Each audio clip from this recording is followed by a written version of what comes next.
From Glitch HQ on Riverside Avenue in analyzed, manageable Minneapolis, this is Nice Games Club, the show where nice game devs talk gaming and game development. I'm Martha Megarry, and I make nice games. I'm Stephen McGregor, and I make nice games. And I'm Martha Croy, I too make nice games. For this roundtable episode, our topics are demoing and playtesting your game, proper project management, and creating games with messages and meanings. And so, if everyone is ready, let's start. All right, guys. Yeah. We're really prepared for this one, aren't we? Oh, yes, definitely. Totally prepared. We didn't write our notes at the last minute or nothing. Weeks of work this episode. Weeks of work. Before we get into our topics, we got a couple of pieces of business to talk about, right? Another review on iTunes, which is cool, from our friend Lane. My partner in crime here. That's right. He helps me make vengeance. But he had a really honest and frank assessment of the show, which was, first, he was very nice about it as well. But he had some good feedback for us about our topic choices and about choosing things that engender maybe not conflict or maybe not even disagreement, but a broader range of opinions among the hosts. And so I think that's pretty good advice, would you say? Yeah. So hopefully Lane will do you proud going forward. We prepared a lot for this one, so get ready for a treat. But what else is going on in the local community? There's Ice Cold Games. Yay! Yeah. Which is really exciting. It's a collective of events happening here locally, and also of all of the game communities here. In Minnesota. Yes, in Minnesota. Developer Zach Johnson used his Global Game Jam time to, instead of building a game, he built a community website. And so if you're a member of the Minneapolis, Twin Cities, Minnesota game dev community, get in touch with him. He'll give you a login, and you can add your events, your games, your stuff. It's going to be collectively managed. It's a pretty cool idea. It's icecold.games. It's the site. We'll put it all in the show notes, as well as get in touch with Zach. Also nice because you can always know the temperature here in St. Paul. Right. Yeah. It has a live thermometer as well, which, that's important for a website. Of course. I mean, that's the first thing you come up with. You're like, oh, we need, like the color scheme and the temperature and the... Always. And then our last bit of news, Stephen, you're putting together something. I did. I made a feedback form. I'm looking for feedback on the Nice Games Club. Yeah, the show's been around for a little while now, and we want to hear directly from you. We've asked that every episode, but we want to maybe formalize a little bit more. Yeah, it's hard to go out and throw something out there. Yeah. It's really nice when people do, but we understand that it's really hard to just start a conversation with us. So Stephen made something to make it easy for you to talk to us. Yeah. So what kind of feedback are we expecting? Well, we're looking for feedback on how long the episodes are, the kinds of topics we're talking about, things like that. So if you guys have opinions, you can do it anonymously, so we don't have to know who you are. Yeah. And it's not like an essay. You've got multiple choice. It should be quick and easy. We're going to put it up. Hopefully by the time this episode's out, it'll be up. nicegames.club/feedback. So check it out there, and it's going to help make the show better. Yeah. Cool. All right. Are we ready to get into this extremely well-prepared epised? Of course. All right, Stephen, get us started. Yeah, so I'm here to talk about demoing and playtesting your game. I mean, I'm the expert here. I do this all the time. You are, in fact, the expert. You do this, for a living, basically. Yeah, really. I'm QA. I'm a QA intern at Concrete Software, so I playtest things constantly. And I get paid to do it. But I also playtest things here at Glitch sometimes. We have playtest events, literally called Playtest. And so I do that quite frequently whenever it's up. And I used to do it every week back when it was every week too. So I want to know how you guys feel about demoing. Well, I mean, this is sort of two categories, right? It's demoing, at events, sort of promotional. And then, but really you're talking about first anyway, playtesting. Yes, specifically right now, playtesting, yep. Yeah, I get a lot out of it myself. When we have the events here at Glitch, and when I have the opportunity elsewhere to just show my game in progress to people who either haven't played it before or aren't as familiar with my process, what I'm doing right now, just to get a fresh set of eyes on it, or someone who's played it and can evaluate changes that have been made recently. That's great just to observe, but I know that I'm not as good at it as you are, Stephen. But honestly, taking notes, observing player behavior, and asking the right questions. But I do quite like the discussions that come from it. And I don't know that I'm doing it right, but I know I get a lot of really good feedback just from chatting with people as they play, after they play. Yeah. Not in any kind of formal sense, but you've got a system, right? I wouldn't call it a system. I just kind of feel it out. But like I basically like Mark was saying, I observe the players as they're playing the game. I try not to talk to them while they're doing it because that's distracting. And not only that, but it might influence their opinion or what they give you as feedback. I let them, basically what I do is I have them sit down and play Fingeance. I don't tell them how to play it. I'm just like, hey, there's this cool game, guys. It's a cooperative shoot 'em up. And so they do it. And Fingeance is fairly simple to grasp on the controls, so they normally figure it out right away. But if they don't, I take note on that.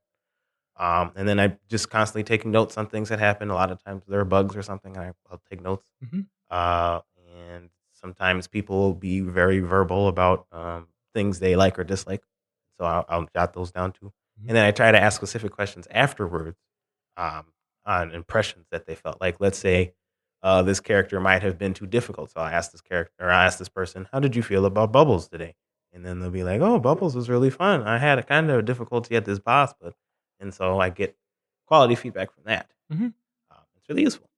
I find it to be extremely useful because I remember when I first made, I think I've talked about this on the show before, but when I first made Fingeance, it was a completely different game. We had been working on it for about 3 months. It was supposed to be a mobile game. What? Oh, I didn't know that. Oh, Whoa. really? Maybe I haven't talked about it. Well, shoot. Okay. Here's his feel.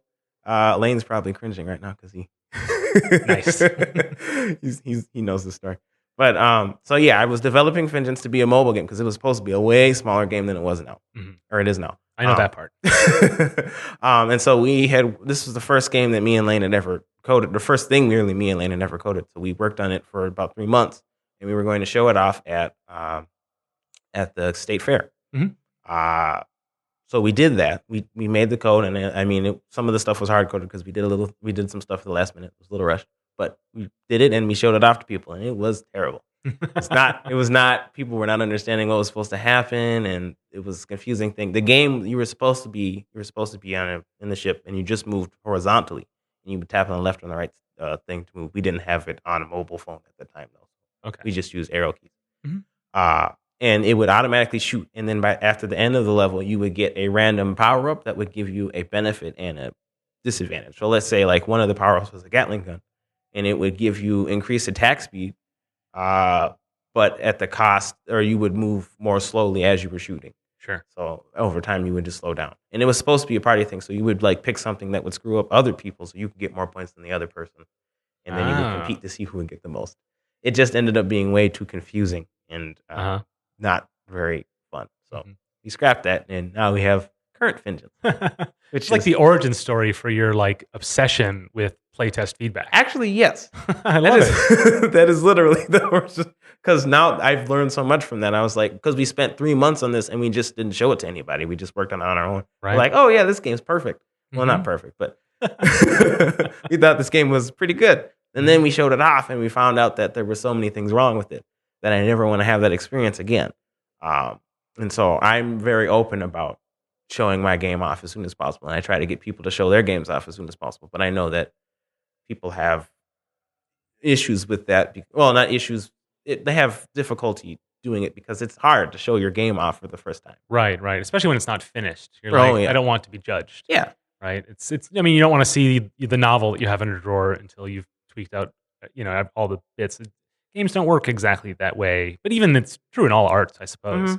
But when you have almost nothing, you just have the core of something and it barely works. Like there's almost no motivation to show it to anybody. Right. Yeah, but I always feel like showing it off to people is not only motivating because oftentimes people will at least find something good about the game, hopefully anyways. But we should all be so lucky. But you also are able to understand what works about your game and what doesn't, what you need to fix and what doesn't need fixing right away. And so if you find that people are just not enjoying the game or you're not enjoying watching people play the game, then it's probably not a project you want to continue. And you can stop within a month after you've prototyped or something. But if you spend 3 months on something and you're like, this is going to be great, then you end up showing it off and people don't like it, then that's 3 months that you're not going to get back on your project. Right. You'll end up putting what they say, good money after bad, right? It's with that same with time, I suppose. If you're invested in it, no amount of proper feedback will get you to change course. Yeah. If you're already too far into it, I suppose. So Martha, you had told me a little bit before the show here that you don't enjoy showing off your game playtesting. Well, it's not that I don't enjoy it. I guess I've liked demoing more than I've liked playtesting because I maybe it's an attention span thing.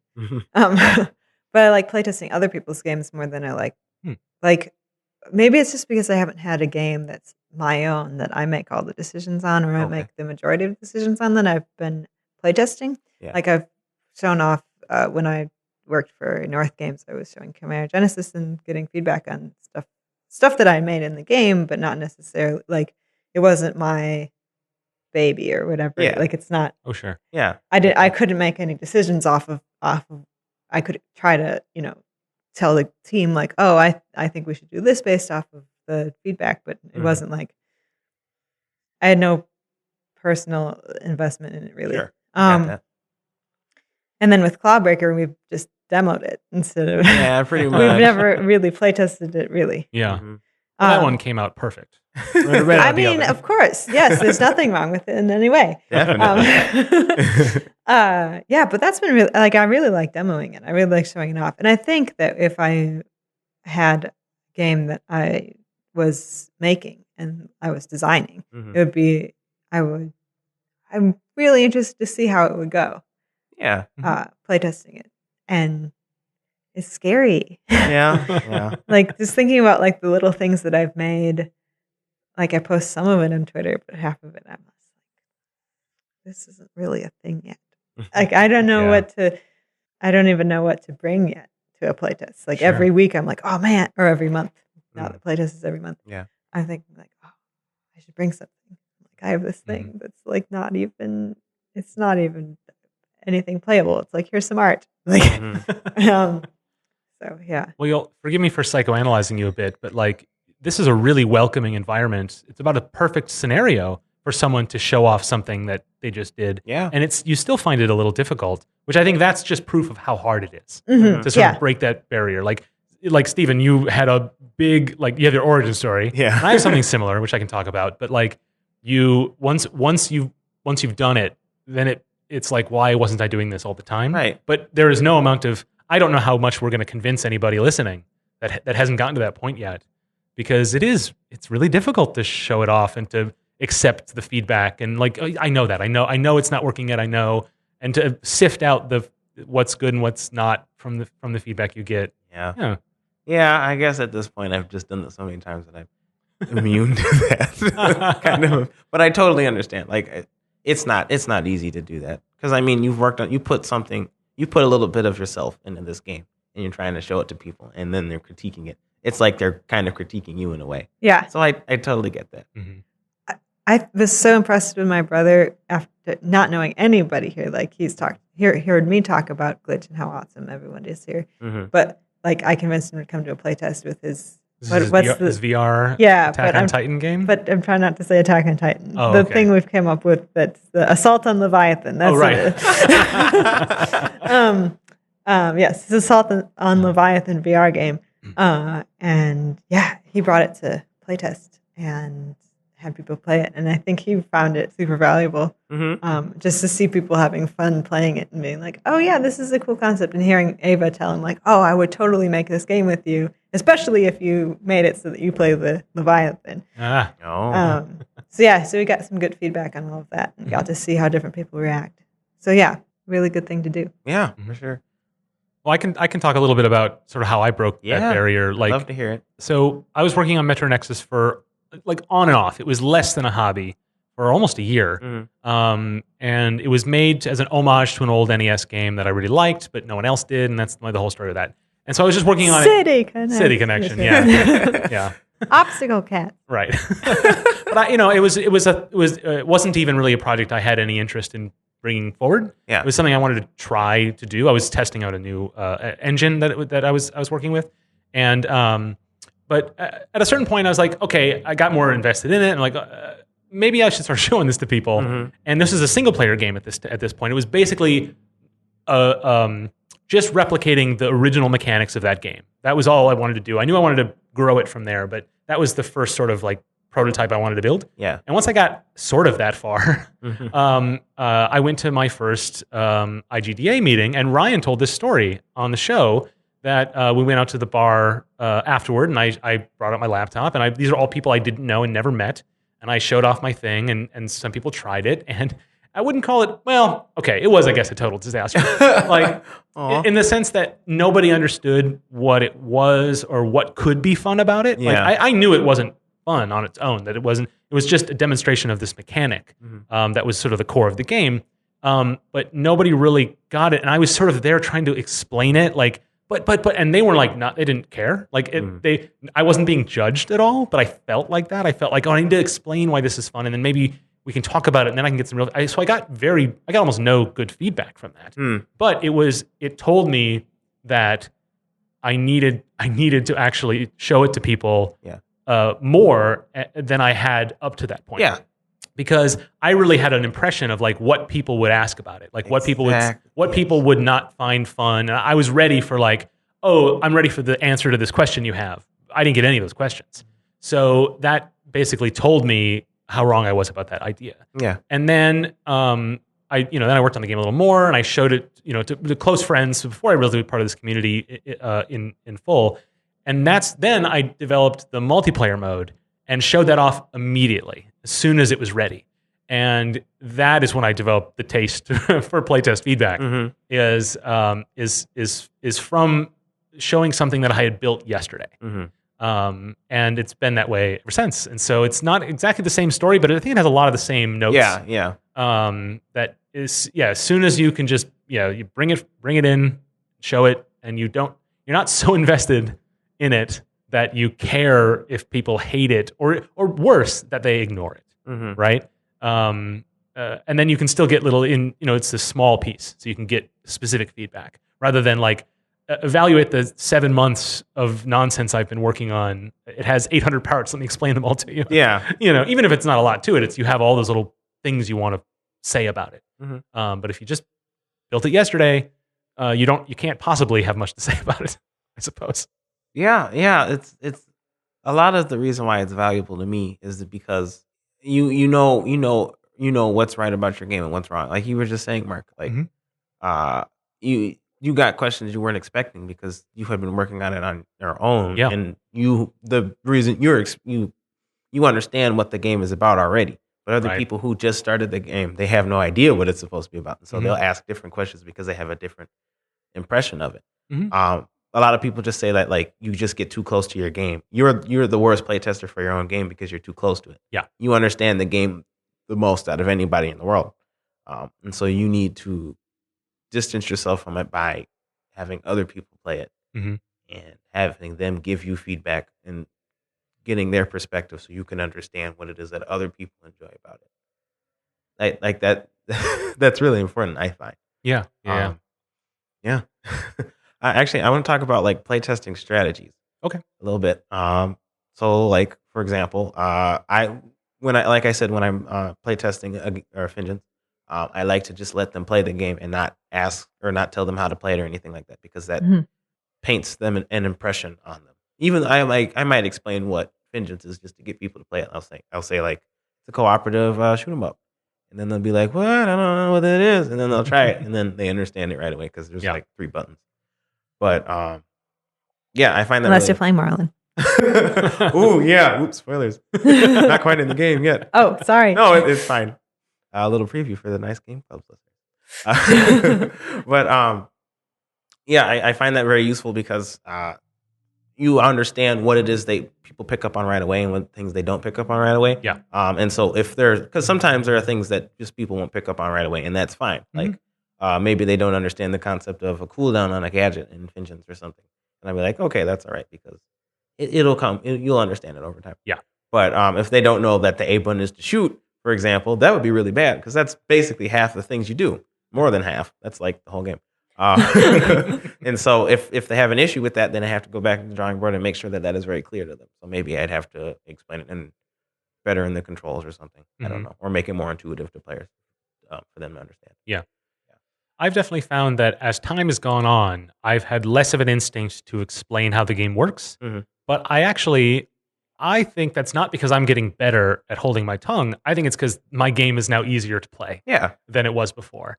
And I think the sort of dogma you get about playtesting, and I know, Stephen, you're a big proponent of this, is that you say as little as possible. Yeah. Especially when players start, because you want to know, like, can they get through the menus? Do they understand how it works? Do they understand the core concept of the game? Right. And I would say that I'm a little skeptical of that as dogma. Mm-hmm. My game is not complicated, but I feel like if I explain it's a competitive game. If I explain the goal of the game to players, I don't feel like I'm biasing them in the way that there's certain things I feel comfortable explaining without having them figure it out, because it's the kind of thing you'll read in the description on the store page, or it's the kind of thing that will be in the manual if you bother to read it. Yeah. And I think that there's a tendency, and this is a lot of a user experience in software development as well, this idea to be like really intuitive. Mm-hmm. And I feel that something should be easy to use over being easy to learn. Yeah. But there's a balance there. Right. So that's something I believe just from a UX perspective, but it kind of bumps up against that idea that you should just be totally hands-off. And I know that that's not a super popular opinion about playtesting. Well, I think in some ways that makes sense. Yeah. Like if you're testing something that you don't have the feedback for in yet, like, I don't know, we were testing a boss that had a particularly strange mechanic that players probably wouldn't understand. We didn't have the tech in to explain it yet. Sure. So I explained it to them right away. Mm-hmm. You can still observe their behaviors and things despite that. But I feel like, it's particularly in your game, Mark, I feel like that explaining like the goal of the game changes how people will play or approach the game. That might not have been the best example because my game is specifically ambiguous about the player's motivations. I suppose. But in fact, that's kind of, I do sort of say, like, you can play for this reason or that reason. Mm-hmm. And that discovery, I think, is valuable to the player who buys the game and plays it. Yeah. But I also, I kind of know how that works. I know how people have discovered that. Sure. You're just looking for different feedback. And so I suppose so. Okay. I guess. But also, I don't, maybe it's because I feel this way about spoilers, right? Mm-hmm. Like, spoilers don't ruin the movie. Yeah. And so I kind of feel, it's not a super defensible position, but I feel it instinctually that, like, sometimes a player can, if it's a game doesn't immediately hit them, they don't totally understand how to play it, that's not a failure of the game necessarily. I like to have faith that if someone is interested enough in my game to buy it, they will put in the few minutes it takes to learn it.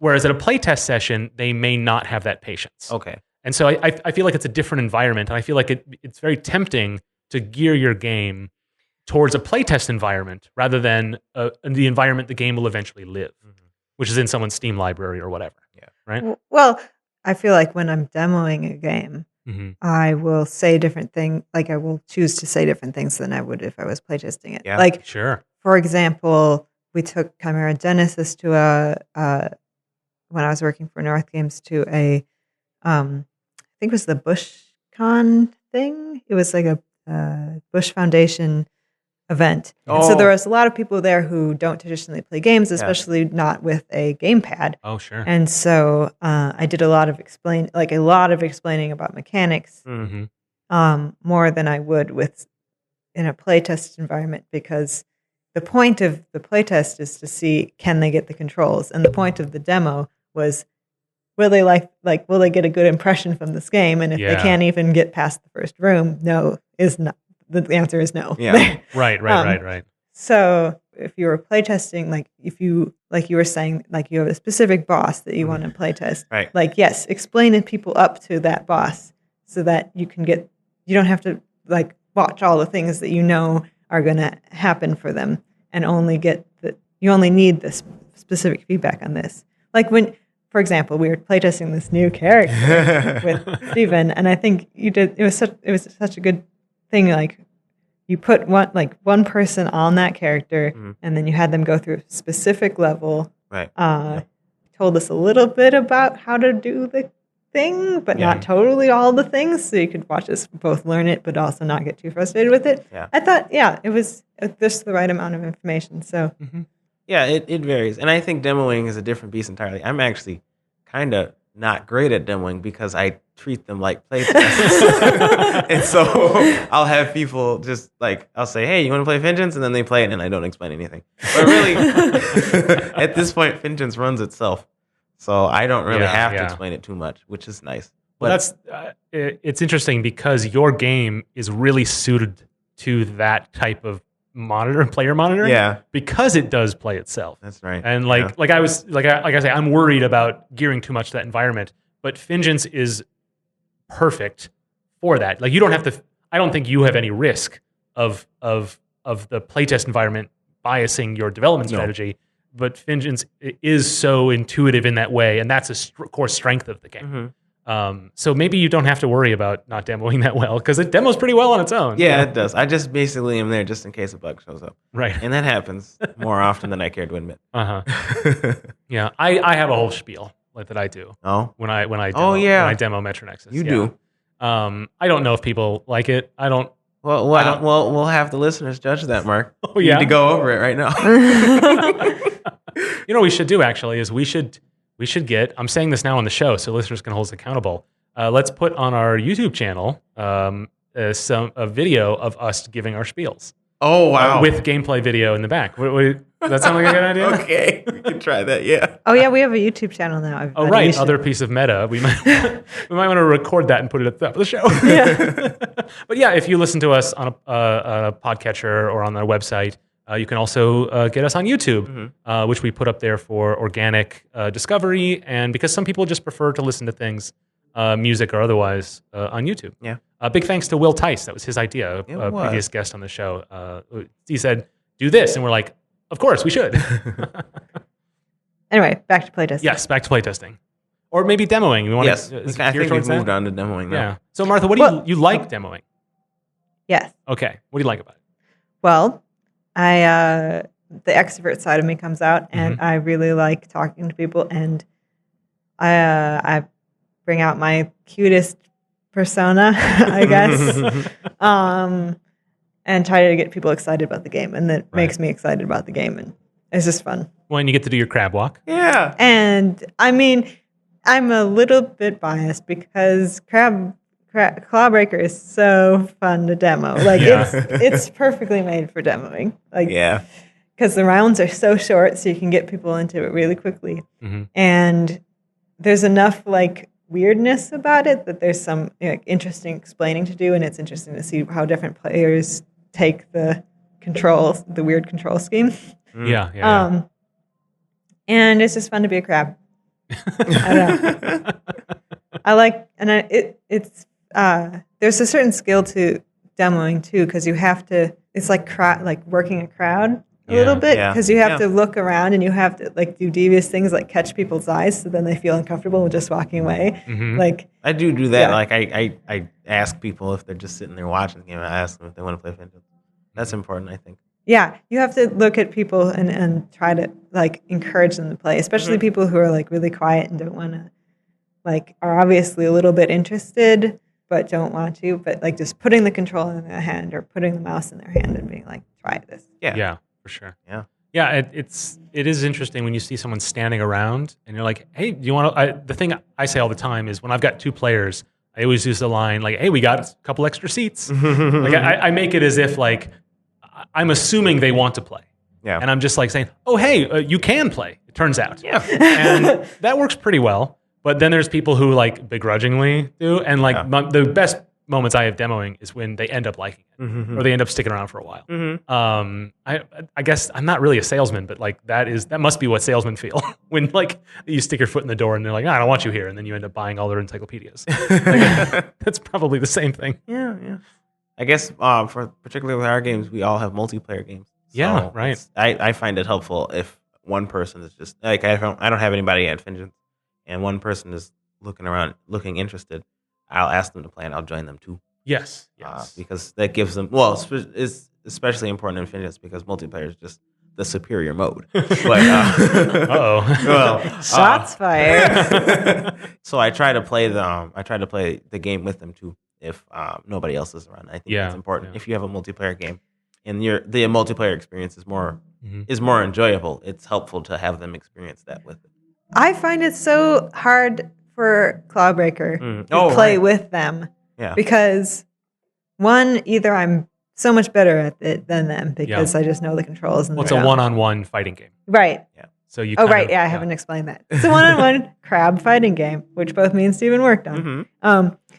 But what's even worse is when I'm worse at it than them, and then they're like, "Oh, I'm better than the creator." What? No. Yeah. And you then just want to sock them. And I'm like, "Yeah, I should be the best. I'm gonna be the best." So in that I find kind of hard. Yeah. I think also that's another difference between demoing and playtesting. And with playtesting, I try not to play with them because I think my playing would bias. Oh yeah. Right, you get almost no feedback from that. Yeah. That's one thing I definitely don't do is during playtesting sessions I won't play with people because sometimes it's useful to have feedback on single player sessions, but that rarely happens because there's normally one or two people. Right. But Vengeance can be a single player game. It can. And I say can be, like if Lane's listening, he would be like he's shaking his because it's quite a good single player experience. And so you have some advantages there, and you can play with because it's co-op, so it's not you can be as good as you want, right? Or you can just lay about in the corner. It doesn't really matter.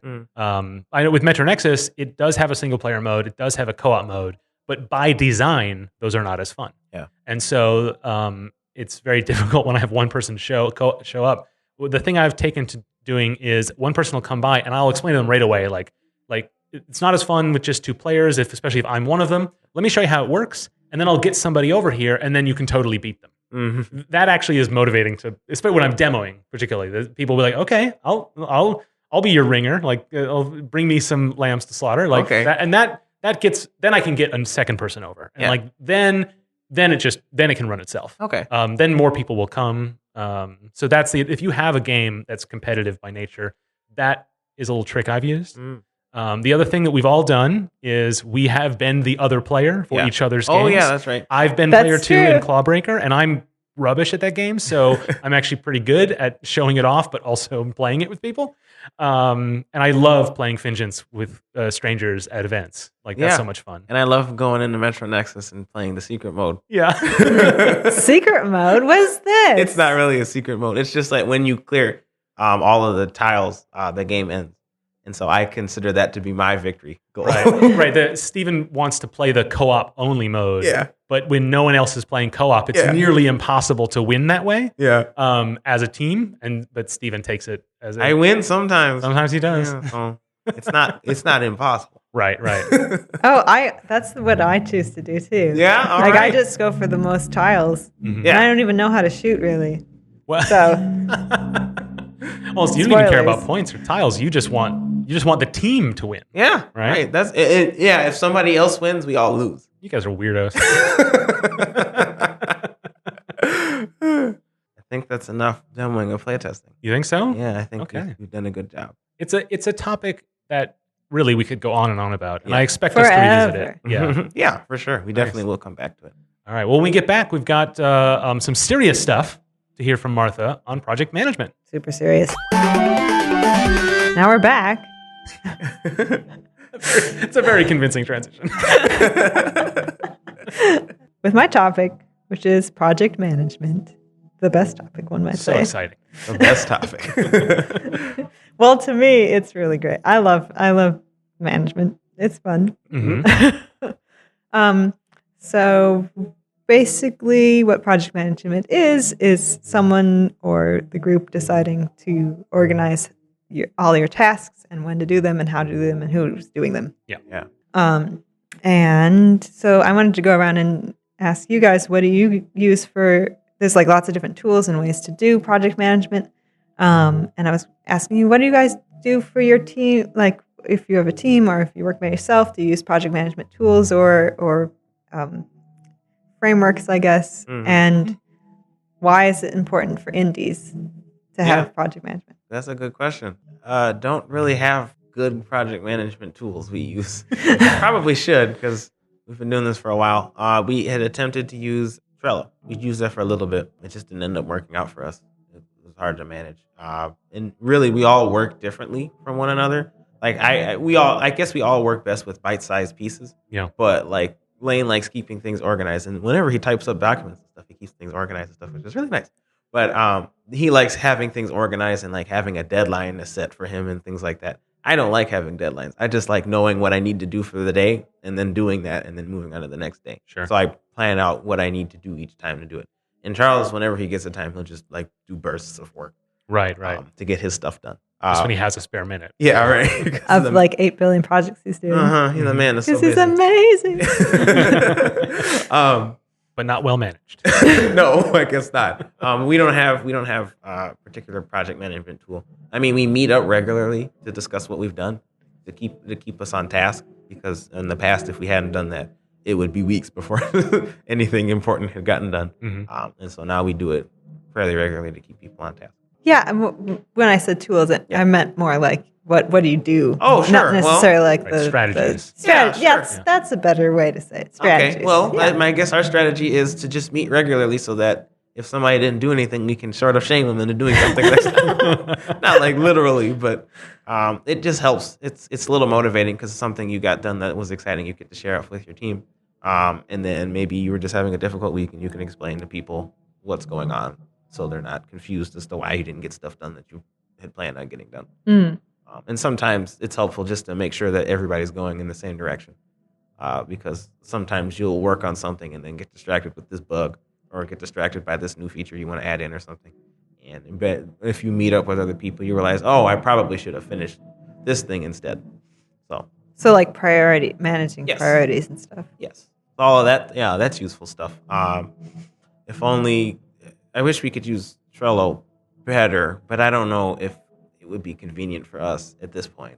So we just opted not to do it. When I was following the immersion program and documenting them, they did an agile workshop where they learned the agile production method, and they all became converts to the Church of Agile. And it was really fun to watch, and I learned a lot too, just being in the corner with my camera. But it is hard to do unless you have somebody to manage it. Right.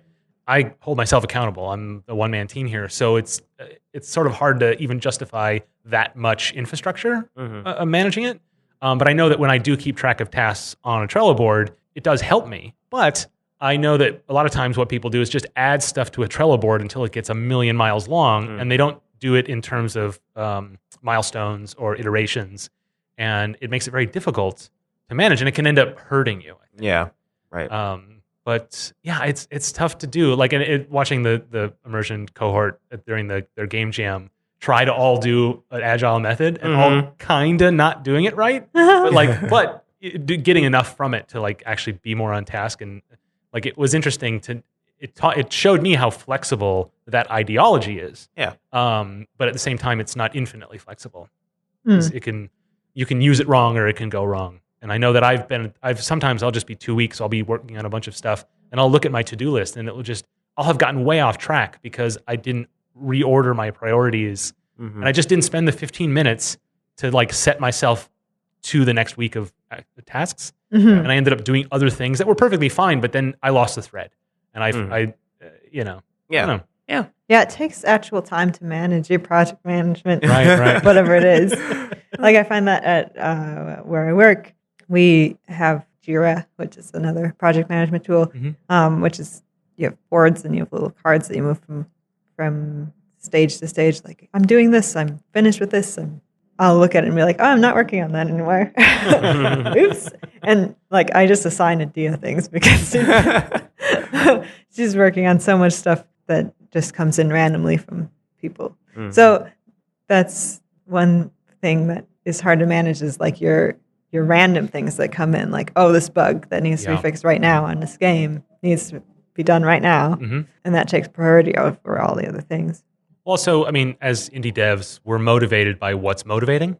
Yeah. And so it's a lot easier to do the things that are either fun or immediate. Yeah. Right? And that is not conducive to proper project management. But it gets you working on it, it keeps you going. Yeah. And so that's a balance that's sort of hard to find. Right? Yeah. We should probably explain what Agile is.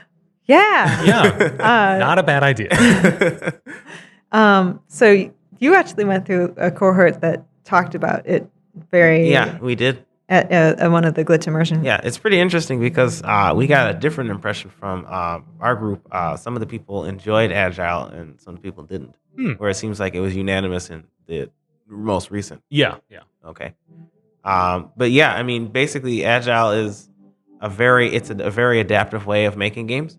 You basically have like a 2-week sprint, and everybody has a certain amount of tasks that they have to do, and each one are assigned different points. So like if you like some tasks are worth, I don't know, 4 points, and some tasks are worth 2 points. You basically have to reach this quota by the end of the sprint.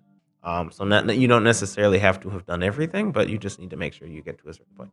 I believe so. It's been a little bit since I've done it, but well, that's the sort of like in the moment task management of it. But I think one of the key things about Agile is that once you get done with that sprint, you have like a working prototype. Yes, that's right. That's key to it, is that you have something that works, like, or rather, you have a feature that works or something. Yeah. Rather than I'm going to build the data system for managing player stats, and I'm going to spend 3 months on that. And then while someone over here is going to work on the animation system, and then we're going to, at the end of 6 months, we're going to put it all together. Yeah. Agile says like get minimum viable on everything that's important now, make it playable, and I'm doing air quotes here. And then the next 2 weeks, you can have different priorities as you go, and that also allows for a lot more iteration because you can test things rather than just referring back to a design document. Yeah. You can actually see them in the wild. Right. Yeah. Right. It makes it really easy to play test. Yes. Which is helpful. Yeah. So it's very. I find it to be very useful. I think iteration is the best way to make games, as opposed to the previous or the waterfall method, right? Where you just work on something for a year and then you finally release it. Yeah. And then you show it to whoever you're supposed to show it to, and they're like, I don't like this direction. Can you do it all over? It's not good. Well, we were talking about in the playtesting session about like working by yourself for so long and then showing it to someone and realizing everything needs to change. Yeah. That's the criticism that the waterfall method has. Is that you have this design document, this idea of what you want, and that you just every decision you make refers back to that.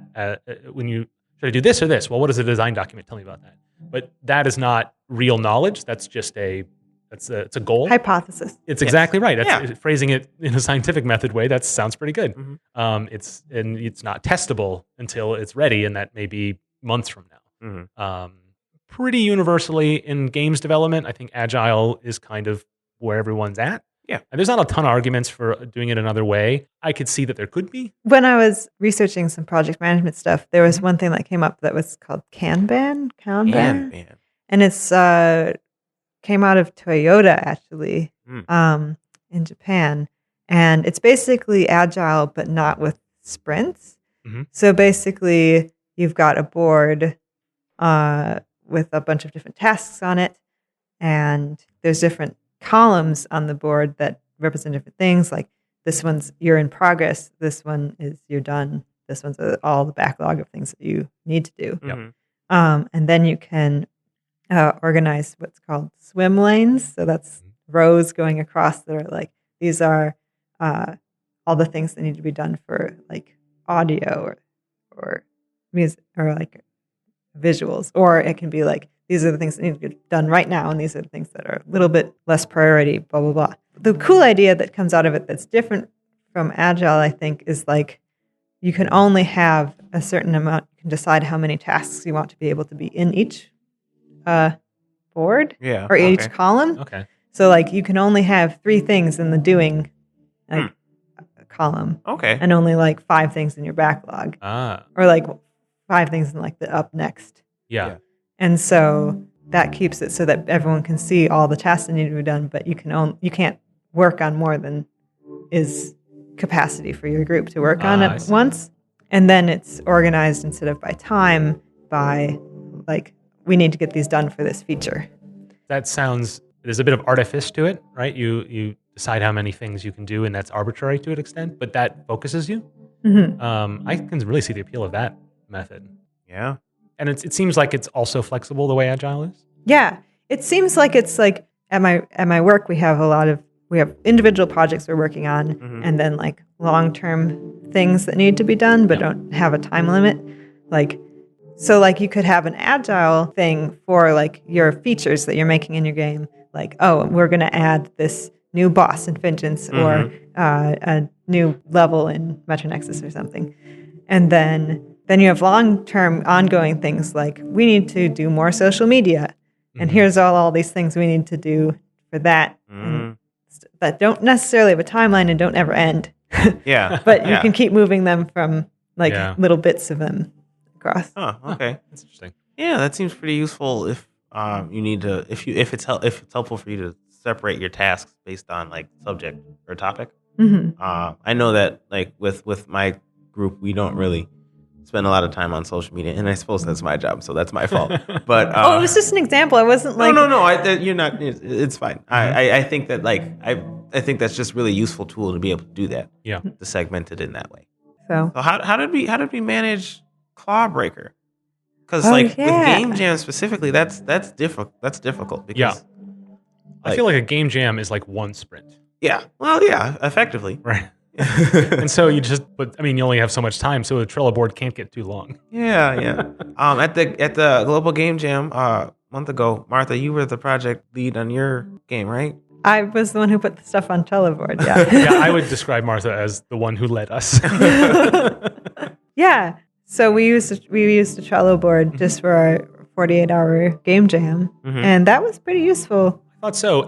We started out strong, and then I know Charles and I stopped paying attention to it. Yes. And then you then became the Scrum Master, sort of, which was great because it actually worked out pretty well because it was a burden on you, perhaps? No, it was fine. But it focused me a lot because I could just check in and see, and I didn't have to worry necessarily about ideating those as much. Maybe I'm just saying that because it took something off my shoulders, but I felt the benefit of having that being managed. Yeah, I suppose. I'm glad you felt that way. I like having at least someone whose job it is to manage that stuff and know what's going on. So then if you're a person working on something, you don't have to worry about what everyone else is doing. You're just working on your part of it. Yeah, and you can look and see, this is what so-and-so is working on. This is what so-and-so is working on. So when I'm done with this will be, I can integrate my thing with their thing. And so everyone's on the same page on what you're doing. And you don't end up doing two things at once. I remember I was project manager for the Prime Digital Academy where I was learning to code. We had a final project where we were in groups and worked for an actual client from outside. And in my group, we had one person who was, he had to go off and work remotely for a couple of days. And he didn't pay attention to our Trello board at all. Oh. And so I was putting him on different tasks. And then he would email me and be like, I'm done with this HTML page. And I was like, that's what Jake was working on. So now you both have that. Yeah. That's where like listening to your product manager is like really important because they're the ones who know the big picture of everything. Right. So Yeah. And I think when you have a manager, you then are free of the burden from having to like figure out what to do. I mean, it sounds obvious, but like it is very natural for people to want to decide what to do, right? Yeah. To evaluate the situation and then make the best choice. Right. They may in fact be qualified to do that. I know I often feel qualified to do that, but at the same time, it's worthless unless everybody else agrees that that's the next thing we should be doing. And so that is an advantage to like just keeping in touch. Yeah. No, I was just going to say communication is really important in project management. Well, that helped a lot during the game jam, especially. We were just shouting out our statuses and asking each other questions almost constantly, and that was so valuable. On top of it being sort of written down, and so the discussions we had a starting point always. Yeah. So it's one thing to keep track of stuff, and then you also need to then engage with it. Right. For sure. Another thing that a project manager can do is make sure that everything's going okay with you, and also that you have everything that you need to actually do the task. Yeah. Because sometimes you don't know like how to ask for all the stuff that you need. Like, I can't do this thing, so I'll just sit here and wait. Right. And no one knows that you don't have the sprite that you need to do the animation, but or whatever. So my dad was a project manager when he was working, and he texted me some project management advice. So he had 3 questions he would always ask everybody every day. He would come up to them and say, do you have all the resources you need? Do you have any roadblocks or impediments? And are you on schedule? Mm-hmm. And he found that asking questions that way instead of just saying, how you doing? Right. Yeah. Got people to respond, and like he was able to solve their problems. And then they didn't have to worry about it. He could go off and worry about it. Yeah. And everyone knew what was going on. Mm-hmm. And he says, a project manager is more of a problem solver than anything else. If you don't have the resources, the project manager finds them. If there are roadblocks, the project manager helps to find a way to get around them. If you're not on schedule, the project manager alters it or adds more resources or changes scope. Above all, the project manager communicates with management as to the state of the project so they can make proper decisions and not be blindsided or surprised. Yeah. That's basically the gist of it. Yeah. That's good. So basically a guardian angel. Yeah. And that is interesting because we talk about how important it is and how vital it is that somebody be focused on it. And that's not something that's often practical or realistic for indie devs, for one-man teams, for three-man teams. So, I mean, Martha, what do you think? Like, how do we make that work? Because we know what it requires, and we don't always have that ability. It's true. I was lucky to work with someone like Danica, for example, who's great, and we need to have on the show. Danica, you're going to be on our show. Yeah. Prepare your notes now. Yeah. If you don't have the resources to put a whole person on it, or you're a one-person team, even just setting aside and asking yourself the project management questions, like, do I have all my resources? Right. Am I on the schedule that I put out for myself? Like just once a week checking in with yourself or with your teammates. Yeah. Like you do. Yep. You guys do. You exactly. don't follow like a specific like methodology, but you guys all check in with each other. Yes. Yeah, and that's really helpful because we know where everyone is at and we know what has gotten done and what hasn't. Right. Yeah. This is something I definitely need to do because I've described myself very frequently as a one-man shop, but I am bringing in artists to help me design levels for my game. Mm-hmm. Martha's giving me a face now because she's one of them. And I am really bad about keeping in touch with those people because I have this self-consciousness that I'm asking favors of them.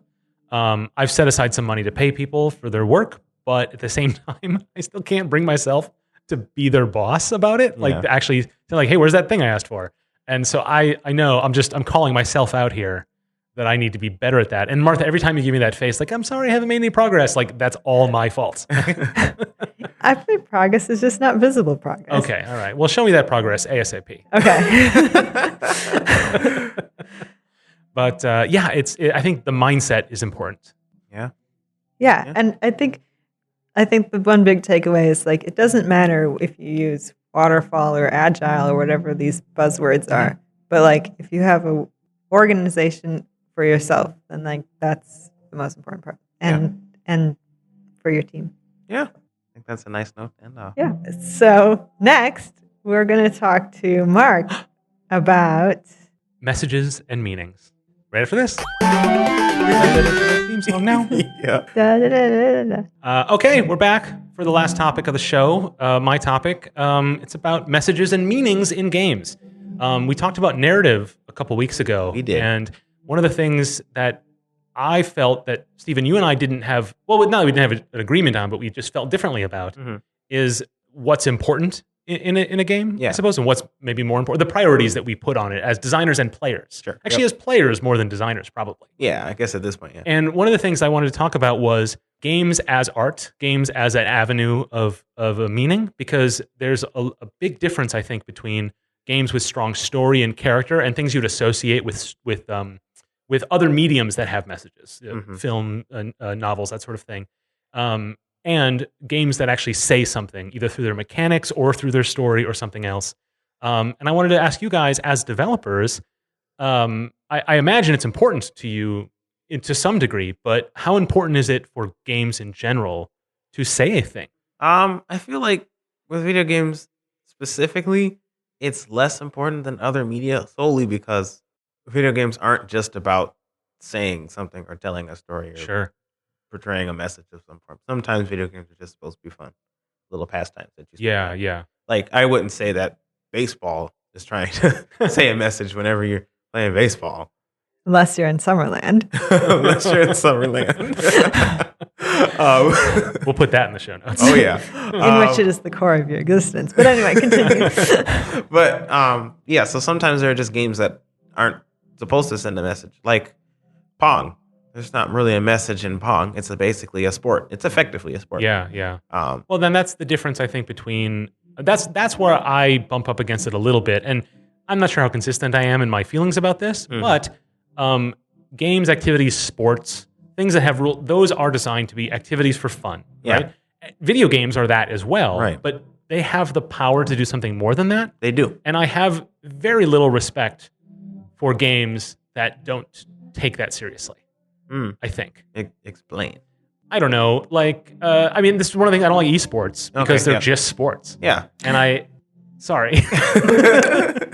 I thought we had this discussion. Well, we've had this, but I think that it's not just about like having story or the aesthetic, which is important to me as a designer, but that video games particularly have a much more powerful. I feel like there's more duty on the designer as an artist than there is to someone who's designing like an activity. I suppose. I'm not being super clear about this, and that's kind of why I wanted to get your guys' opinion because this definitely affects the games I play. Yeah. In that I'm not really interested in games that are solely pastimes. At least I don't. I mean, I'm sure I play them. Yeah, I'm almost certain that I do. Super Mario 3D World. I remember you talking about that. One of the things, this is the example I wanted to cite for you guys, is there are games that have really strong story and say a lot and are emotionally affecting. So a game like Portal 2, for example. Sure. Portal 2 is an excellent example of story. We've talked about it before, but Portal 2 isn't really about anything. Yeah. And that's fine. I guess I don't mean to disparage that it needs to have a message exactly, but I think that's different from, and then say, like a multiplayer, like a Mario co-op game, through its mechanics and through its art style, it engender a lot of Nintendo games, especially. This is one of the things that I read recently about late Satoru Iwata, talked about games as avenue for like social communication, and that's why Nintendo games tend to be cute because that itself is a meaning. Yeah. And I maybe it's a stretch, but I feel that that's the difference between like narrative and message. Like a game can say something without having a story. I would totally disagree with you on Portal 2 not having social commentary. Oh, okay. I'd say it's social satire, perhaps, but which is commentary. Yeah, fair enough. I mean, and it could be making some sort of commentary on the mechanization of our world and the decay of systems and revenge. I guess being meaningless. I love the story in Portal 2. I don't know. Like I said, I don't think it's about anything. Like, right? No. No. Okay. Well, help me out. What I mean, I don't want to make this just a fight about Portal, but no. Tell me, what am I missing? Well, I'm not going to be able to come up with specific things because I don't even remember. That's okay. I'm also not prepared for this argument. I don't know. I feel like it has meaning even if it's not exactly a metaphor. Sure. What I mean? Like the fact that you're playing a woman is a political statement. You're a bad person being, spoilers, trapped. Woman who was forced into this mechanical body. I think that says a lot about. And what is the meaning of death? Okay. Because I don't know. I felt like when I was playing that game, it had lots of depth and asked lots of interesting questions like that. I guess that's I don't disagree about any of that. I think those little, just having the protagonist be a woman, that itself, I mean, it's a small thing, but that is definitely a meaning, right? So I won't argue with that. I think that, I guess maybe I'm just trying to draw the distinction between a powerful story and a powerful message. Or not even powerful, but something that has a lot of story versus one of my favorite movies of all time is Ghostbusters, and I'll defend that to the end of the world. But it doesn't have anything to say exactly. Well, from what I remember, and that's okay. That's okay. I'm not saying that. I'm just saying that. I guess when I say that there's certain games I don't respect, that's a little loaded. But games that do neither. Okay. That have they don't have a narrative or a message. They have no ambitions to tell a good story or to say anything. I think it's our duty as indie developers to, even at the margins, right? To keep it in mind at least. I guess I don't agree with that because that's not all that games are about. Some games are just toys.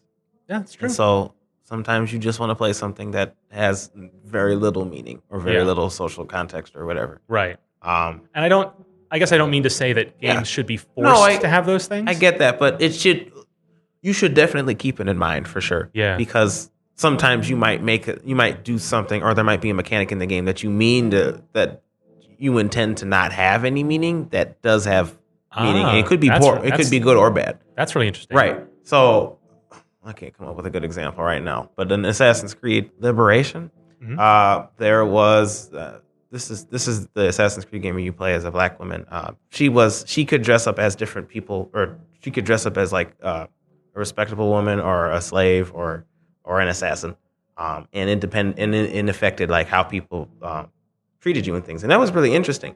But there was maybe this is a different one. Well, there was DLC in one of the Assassin's Creed games where another person, you were supposed to like collect slaves to free them, but like they ended up really just being like currency.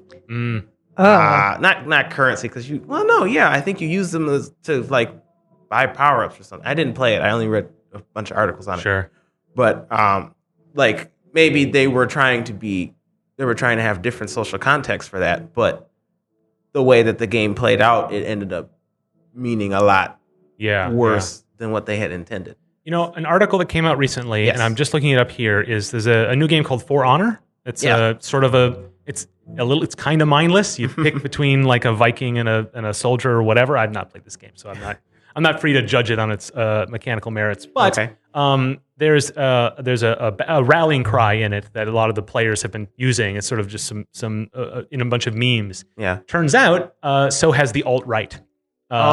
Just in the past couple of months. It's a coincidence, but it was something that they could have caught and they perhaps should have and didn't. And so that's unintended meaning. Yeah. That's very recent. And I think that's when you mentioned that, I think that's probably cuts closer to my concern about this issue is the idea that when people don't care about that, that they think that games don't have that duty to consider, which isn't, I mean, it, like I said, I'll defend Mario even though it has very little meaning because I believe it feels considered at least. Okay. I think that baseball is another example where like baseball is a sport. Like I'm not going to decry it for not telling a story or There's whole academics. That's true. People who write whole dissertations on the theater of sport. Yeah. Yeah. Mm-hmm. Well, that's interesting too, right? Like that games have meaning that's outside of their play. Yeah. Esports especially has that. Yeah. There's metagame and there's also like communities and the theater of it and all of that. And I think that as indie devs and our scopes are limited, but I feel that I know as an artist myself, I feel it's a duty to use the opportunity I have when making a thing like this. And my game is like an arcade style game. There is not much to it in that sense, but I am very more often than anyone would probably guess thinking about its meaning. Yeah, I get that. So I think I understand where you're coming from. But I think the issue I have is that you're using the word duty to describe it. I feel like I'm going to say social obligation because duty is a weird word. Okay. Jeez. Yeah. This games club, huh? I feel like I wouldn't feel like we have the obligation to. It's important to make sure that what you're making is not oppressive or bad or in poor taste when you're doing it. And it's important to keep that in mind. But I don't think that making it, or I don't think that having the message, man, this is an interesting topic, right? Thanks for bringing this. You don't think that the game necessarily has to be all about that? Yes, but I also don't necessarily think that you're necessarily doing a disservice by not focusing on what the message of your game is. Mm-hmm. I think that, to be honest, that probably would make your game stronger if you did pay attention to the message. Yeah. And maybe that's all I'm saying. Okay. I suppose. I feel like I want to say something more than that, but I think that might just be all I'm saying. Yeah. Yeah. I mean, like, let's say, like, if your duty to care. Yeah. I suppose. Like, if you're making a Pong game, the context of the game could be important. So maybe you're just making a bare bones Pong game, but you put it in like a sports arena, and there's a bunch of crowds next to you, and they'll cheer whenever you get a good hit, and you score. That, I mean, in itself, that has no meaning, but it improves the game. It gives the player a better feeling because they're put into the context of like an arena sort of thing. Yeah, no, right. Those are the kinds of things that when you come up with those ideas, I do feel you have a duty to not let it go by, right? To consider it and decide how much of it you want, I suppose. Yeah. And then be certain that it is considered, right? Yeah. Just saying the same thing over and over now. But that's fine. I think where I will go further is to say that I think it's an opportunity lost if you are adding aesthetic, story, if you're adding those sorts of extra elements to what would otherwise be something that you could play with props in the backyard. Yeah. That I feel like it's an opportunity lost if you don't take advantage of that to say something. What is your game saying, Mark? So my game is you play as a character who has to repair train lines around the world. Okay. And the rough story of it is that in the future we've run out of oil. The only thing you can do now is ride the train, and it's all owned by one privatized company. And the notion is that you are set out you're just an employee of this company trying to fix these things. You find a way to do it better. And so the single player campaign is you're sort of going outside of the rules to repair these things, so that everyone can be neighbors. Like that's the idea, is that you make neighbors of everyone on Earth by connecting world cities with public transit. That's nice. It's a little Pollyannish, frankly, but it comes from like my belief that collectivism is not hegemony, that we can be together and be different. And these are all very high-minded ideas that my arcade game, I will be honest, does not convey very strongly. Okay. But it is taking it into consideration. It is something I'm thinking about all the time. Okay.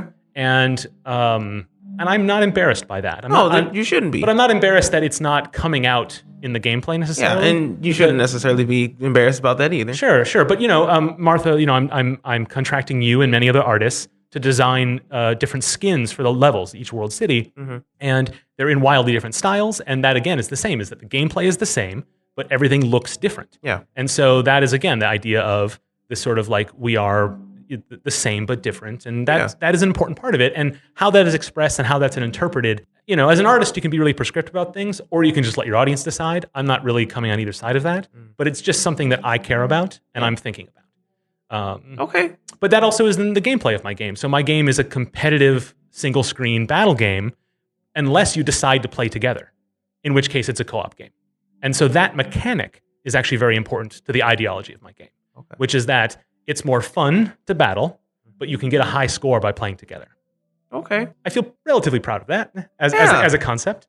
I'm perfectly happy for people to prefer to play the battle mode because it's designed to be more fun. But that's kind of the point as well, is that it's harder to work together. Yeah. Right? Yeah. That's deep. I had no idea. Well, see, there you go. I'm making a level for your game. I had no idea. But that's why the burden is on the developer, not the player. Oh yeah, to consider these things. Yes, I think that's. Yeah, I think we are artists and we should be artists. Okay, that's the flag I'll plant. All right. Wow, that's beautiful. Thank you, Stephen. Yeah, that's cool. I still don't agree with you on Portal 2, though. I'm stuck back on that. I'm just like, how can you not see? And then there's the whole thing where it's like the companion cube and caring about inanimate objects, and then the fact that Gladys is lying to you the entire time. And so it's like, can you trust the people who are in charge? Is this really the world that you're living in? Or, yeah. It is a ripping yarn. I'll give that. You need to look deeper. It may be my mistake for using that as an example, because I think you had a couple of good examples there of why I might not be so right about that one. Well, let's move on a little bit from the ideological sort of force of this and talk about what you guys, and I went over it, but what do you guys want to say with your work? Well, with Vengeance, we're not trying to say much of anything. Sure. Which and that's like fine. Yeah, I don't want to, because I mean, the game doesn't make much sense. You're a fish who can't breathe underwater, piloting submarines, shooting at dolphins. Yeah. Except there aren't any dolphins in the game yet. You need to get on that. Your game has story. And, it does. And I there's something there if you dig into it. Yes, Sure. it's just none of that is in the game yet because we haven't Join that club, man. Yeah, we haven't focused on implementing a lot of that in there yet. But well, you got enough trouble finishing this thing, right. as I do. But going forward, what do you want to say with your body of work, perhaps? I don't know. I guess just a variety of things. Mm-hmm. None of them a particular topic. I just a bunch of different things. I don't know. I've always been interested in telling a story with the mechanics, but I'm not exactly sure on what story I want to tell. Okay, sure. Yeah. I guess what I get out of Vengeance is like working together is fun. Okay. I don't know, and makes that's good. Like I think teamwork is what I get from that. Yeah. And that is a meaning. Okay. Like I'm not just like buttering you up here. Like I get something from that. Yeah. And that's important. Well, that's good because I mean teamwork is important, and that's how we design all of the characters and the enemies, like the whole game. So that's good that that's coming across. I think that teamwork, that feeling of teamwork, is more of a method to make the game feel better. Yeah. And so by considering that in the message, we've enhanced the gameplay of Vengeance. Right. So that's important. Right. And as, from your perspective as mechanics being the sort of core value of a video game, that isn't to say that a meaning has to be at odds with it. They can be reinforcing each other. They should be reinforcing each other. Unless that's the point, in which case then it's a different kind of game. Right. I guess I have a concept in mind that I have been tooling around with recently, where I wanted to talk about like relationships, not necessarily like boyfriend-girlfriend kind of relationship or whatever, but just like relationships in general. Maybe they're like podcast host to podcast host. Yes, that kind of exactly. I wanted to make a two-player cooperative game where two people they have different skills, but they have to rely on each other to get through the game in some way, so that like both players not only understand each other's perspectives and different skills and abilities, but they also understand their relationship as a result. Sure. This is something I want to do. I've really just tooled with the concept much. I haven't like made any prototypes or anything, but that's something I would like to eventually do. Yeah. What about you, Martha? Do you have any games or messages you want to tell? Well, trying to think what our message with Clawbreaker is. Be the best that there ever was. 4 claws enter, 2 claws leave.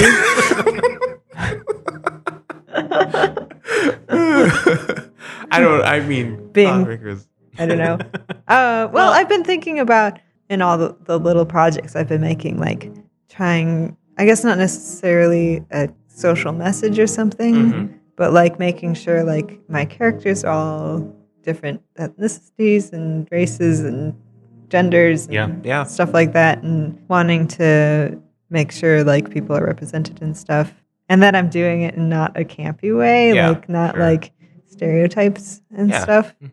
So I haven't made any stories fully yet that I want to say, but like just making sure that people are included in what I'm doing. Yeah, I think with the discussion that comes around here at Glitch a lot is representation. And I think that's something that like any game can benefit from that as a consideration. Right? Yeah. I really like this topic a lot because I think that developing a game with a core concept in mind, maybe perhaps a message, maybe it's just an idea or a feeling you want the player to experience. I think that is what makes the best game, is having like that core concept that you focus on and design based off of, and develop based off of the art direction and everything. Should be if it's focused on that one core concept, the players will feel that best. Yeah, and that's when the media is strongest, because there's no other media has that ability to have a player feel a certain thing about a certain topic than video games do. Yeah. And that's one of the criticisms people have about AAA production, is that they don't have a vision. Yeah. And I think as indie developers, this is why I consider it a duty to consider, is because we're the only ones who can do it. Right? Yeah. That's our show. If you haven't already, subscribe to Nice Games Club in your favorite podcast app, and be sure to give it a good review if you liked it or are nice like us. And check out our feedback forum. Yes. nicegames.club/feedback. Tell us how we're doing. Yeah. We'd love to know. Yeah. We also want to hear directly from you through the feedback form, or by following us on Twitter and all the other things at Nice Games Club. Let us know how we're doing. Send us your topics and ask us your questions. Lastly, you can find out more about the show and your nice host, as well as all the links and notes from this episode at nicegames.club. So until we start again, remember to Play nice and make nice.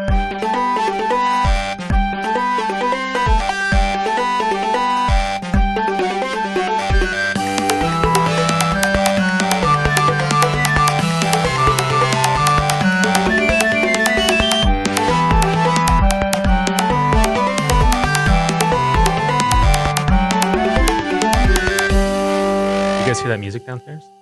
yes. It's very nice, actually. It's very soft. I want to fall asleep almost.